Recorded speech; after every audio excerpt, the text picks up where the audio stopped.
இது ஃபர்ஸ்ட் மலேசியாவின் செய்திகள் உங்களுக்காக.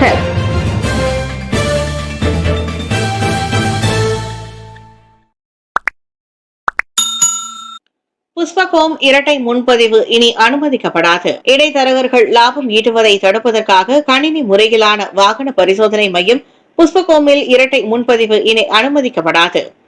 மார்ச் 17 தொடங்கி புஷ்பகோம் செயல்படுத்தும் மேம்பாடுகளில் இந்த நடவடிக்கையும் அடங்கும் என்று திங்கட்கிழமை நடைபெற்ற ஒருங்கிணைந்த கூட்டத்தில் ஒப்புக்கொள்ளப்பட்டதாக போக்குவரத்து அமைச்சர் அந்தோனி லோக் தெரிவித்தார்.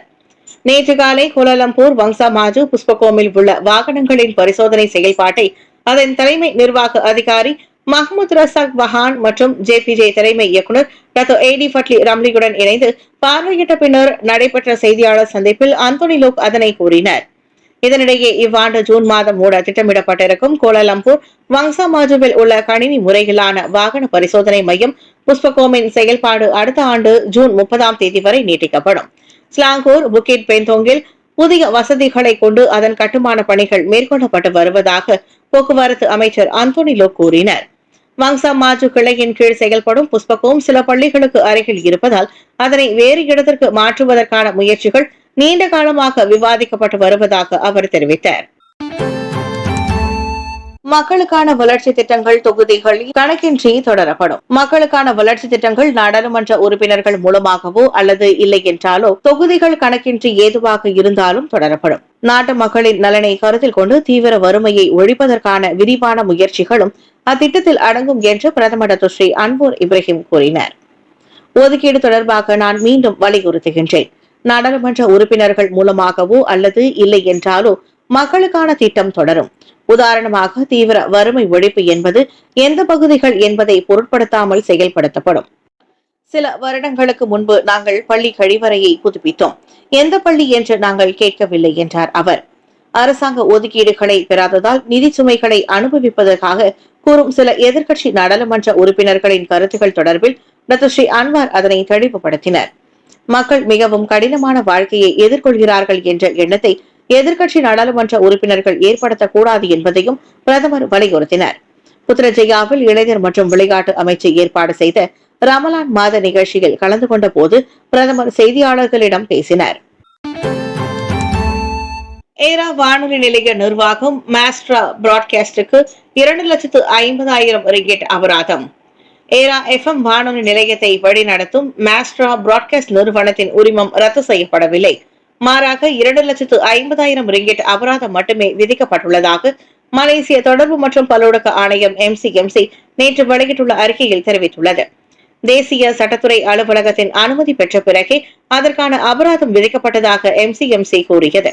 1998 ஆண்டு தகவல் தொடர்பு மற்றும் பல்லூடக சட்டம் பிரிவு 233 கீழ் 2025 பிப்ரவரி திருத்தம் செய்யப்பட்டு அமலுக்கு வந்த அதிகாரப்பூர்வ சட்டத்தின் அடிப்படையில் ஏரா FM தங்கள் டிக்டாக் தளத்தில் தகாத உள்ளடக்கத்தை பதிவேற்றம் செய்தது குற்றமாகும்.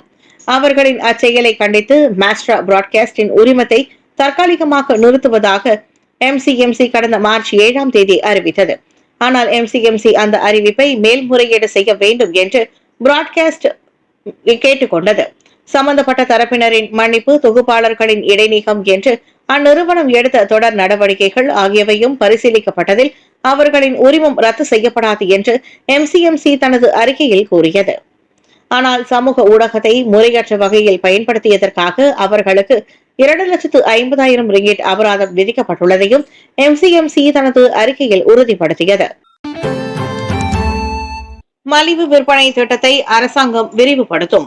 நோன்பு பெருநாளுக்கு முன்னதாக மக்கள் மலிவு விலையில் அத்தியாவசிய பொருட்களை பெற உதவும் வகையில் அரசாங்கம் மலிவு விற்பனை திட்டத்தை விரிவுபடுத்தும். அதில் மடானி விற்பனை திட்டம், விவசாய சந்தையில் பெருநாளுக்கு முந்தைய விற்பனை திட்டம் மற்றும் ஆக்ரோ மடானி விற்பனை திட்டம் ஆகியவை அடங்கும் என்று துணை பிரதமர் டாக்டர் அகமது சாஹித் ஹமீதி தெரிவித்தார். அரிசி, தேங்காய், கோழி மற்றும் கோழி முட்டை உட்பட 11 முக்கிய உணவுப் பொருளின் விநியோகம் அனைத்து ரமலான் மற்றும் நோன்பு பெருநாள் தயாரிப்புகளுக்கு போதுமானதாக இருக்கும் என்று விவசாயம் மற்றும் உணவு உத்தரவாத அமைச்சு KPKM நேற்று வெளியிட்ட ஓர் அறிக்கையின் வாயிலாக தெரிவித்துள்ளது. அதோடு 2025 ஆண்டின் நாக்கோல் எனப்படும் வாழ்க்கை செலவினத்திற்கான தேசிய நடவடிக்கை மன்ற நிர்வாக செயற்குழுவின் கூட்டத்தில் விவாதிக்கப்பட்ட விவகாரங்களில் இதுவும் ஒன்றாகும் என்று குறிப்பிடப்பட்டுள்ளது. உள்நாட்டு வாணிபம் மற்றும் வாழ்க்கை செலவின அமைச்சர் டத்தோஸ்ரீ அர்மிசான் முகமது அலி, அதன் துணை அமைச்சர் புசியா சாலே உட்பட அமைச்சரின் மூத்த அதிகாரி, மாநில அரசாங்க பிரதிநிதிகள், தொழில்துறை தரப்பு மற்றும் அரசு சார்பற்ற நிறுவனங்களை சார்ந்தோர் இச்சந்திப்பில் கலந்து கொண்டனர். மதம் குறித்த விவாதத்தை தொடரப்போவதில்லை டத்தோஸ்ரீ சரவணன். மத போதகர் முகமது ஜம்ரி வினோத் காளிமுத்துவுடன் மதம் குறித்த விவாதத்தை தொடரப்போவதில்லை என மாய்கா துணைத் தலைவர் டத்தோஸ்ரீ எம் சரவணன் எடுத்துள்ள முடிவானது நாட்டில் மத நல்லிணக்கத்தை, ஒற்றுமையையும் பேணுவதில் மிகவும் பொருத்தமான நடவடிக்கையாகும். அவரின் முடிவை வரவேற்றிருக்கும் ஜம்ரி வினோத்தின் நடவடிக்கையும் பாராட்டுக்கு உரியது என நேற்று வெளியிட்ட ஒரு அறிக்கையில் தேசிய ஒருமைப்பாட்டு அமைச்சர் டத்தோ ஏரோன் அகோங் டாகாங் குறிப்பிட்டுள்ளார்.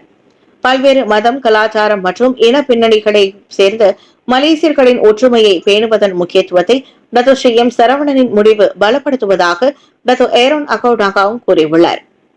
பன்முகத்தன்மை கொண்ட மலேசியாவின் அமைதி மற்றும் நல்லிணக்கத்தை பேணுவதில் இது ஒரு நேர்மறையான முடிவாக இருப்பதாகவும் இது எதிர்கால சந்ததியினருக்கு ஒரு வழிகாட்டியாக இருக்கும் எனவும் ஏரோன் தெரிவித்தார். இம்மாதம் 23ஆம் தேதி ஜம்ரி வினோத்துடன் விவாதம் நடத்தப்போவதாக தாபா நாடாளுமன்ற உறுப்பினரான சரவணன் கடந்த வெள்ளிக்கிழமை கூறியிருந்தார். நாட்டின் ஒற்றுமையை பேணுவதற்காக மாய்கா தலைவர் தான் ஸ்ரீ எஸ். விக்னேஸ்வரன் மற்றும் தேசிய ஒருமைப்பாட்டு அமைச்சருடன் கலந்துரையாடிய பின்னர் மதம் சார்ந்த விவாதத்தை தாம் தொடரப்போவதில்லை என்ற முடிவை தாம் எடுத்திருப்பதாக சரவணன் நேற்று தெரிவித்துள்ளார். கடலோர மண் அரிப்பு பிரச்சனையை களைய நடவடிக்கை குழு உருவாக்கம். கடலோரத்தில் ஏற்படும் மண் அரிப்பு பிரச்சனையை கையாள்வதற்கான செயல்முறைகளை விரைவுபடுத்த மத்திய அரசாங்கம் தெலங்கானா மாநில அரசாங்கத்துடன் இணைந்து ஒரு செயற்குழுவை அமைக்க உள்ளது. மாநில மற்றும் மத்திய அரசாங்க நிறுவனங்கள் உள்ளடக்கிய அக்குழுவிற்கு தெலங்கானா மாநில மந்திரி புசாருடன் இணைந்து தாம் தலைமை ஏற்க உள்ளதாக துணை பிரதமர் டத்தோஸ்ரீ ஃபடிலா யூசுப் கூறினார். கடலோரத்தில் மேற்கொள்ளப்படும் எந்தவொரு திட்டங்களும், ஆய்வுகளும் சீராக நடைபெறுவதை உறுதி செய்ய சமூகத்துடனான ஒத்துழைப்பு மிகவும் அவசியம் என்று எரிசக்தி மாற்றம், நீர் உருமாற்ற அமைச்சருமான டத்தோஸ்ரீ ஃபடிலா யூசுப் தெரிவித்தார். கடலோர பகுதிகளில் பருவமழை பெய்யும் போது கடலோர அரிப்பு ஏற்படும். கடலோர அரிப்பு ஏற்படும் போது நிலம் காணாமல் போவது ஒரு சவாலாக இருக்கின்றது. எனவே இத்திட்டத்தை செயல்படுத்த மாநில அரசாங்கம் எங்களுக்கு அனுமதி வழங்க வேண்டியிருந்தது. அதை அப்புறப்படுத்த ஒரு செயல்முறை உள்ளது. இந்த செயல்முறையை விரைவாக மேற்கொள்ள முடியாவிட்டால் தற்போது செயல்படுத்தி வரும் திட்டத்தின் கட்டுமானத்தை பாதிக்கும். இது கூட்டரசிற்கு மாநிலங்களுக்கும் இடையிலான நெருக்கமான ஒத்துழைப்பை வழங்கும் என்று ஒரு செயல்முறையாகும் என்று அவர் கூறினார். கடலோரத்தில் ஏற்படும் மண் அரிப்பு பிரச்சினை தொடர்பில் நேற்று மேலவையில் செனட்டர் சே அலியாஸ் ஹமீத் எழுப்பிய கூடுதல் கேள்விக்கு டத்தோஸ்ரீ ஃபடிலா யூசுப் அவ்வாறு பதிலளித்தார். போதைப் பொருள் கடத்தல் கும்பலை போலீஸ் முறியடித்துள்ளது. ஜொஹூர் பாருவில் உள்ள தாமான் யூனிவர்சிட்டி பகுதியில் மார்ச் 5ஆம் தேதி மேற்கொண்ட சோதனையில் போலீசார் 3,46,000 ரிங்கிட் மதிப்புள்ள போதைப் பொருட்களை கைப்பற்றியதோடு 3 ஆடவர்களையும் கைது செய்துள்ளனர். அதன் பின்னர் சில்லறை விற்பனை கடையில் இயங்கும் போதைப் பொருள் கடத்தல் கும்பலையும் அவர்கள் முறியடித்துள்ளதாக வடக்கு ஜொஹூர் பாரு மாவட்ட போலீஸ் தலைவர் ஏசிபி பல்வீர் சிங் மஹிந்தர் சிங் கூறினார். மாலை மணி 7க்கு நடத்தப்பட்ட அச்சோதனை நடவடிக்கையில் 3,46,225 ரிங்கிட் மதிப்புள்ள பல்வேறு வகையான போதைப் பொருட்கள் பறிமுதல் செய்யப்பட்டன. சம்பந்தப்பட்ட அவ்வளாகம் போதைப் பொருளை சேகரித்து விநியோகம் செய்வதற்கான இடமாக பயன்படுத்தப்படலாம் என்று நம்பப்படுவதாக ஏசிபி பல்வீர் சிங் மஹிந்தர் சிங் கூறினார். ஜனவரி முதல் செயலில் இருப்பதாக நம்பப்படுகிறது.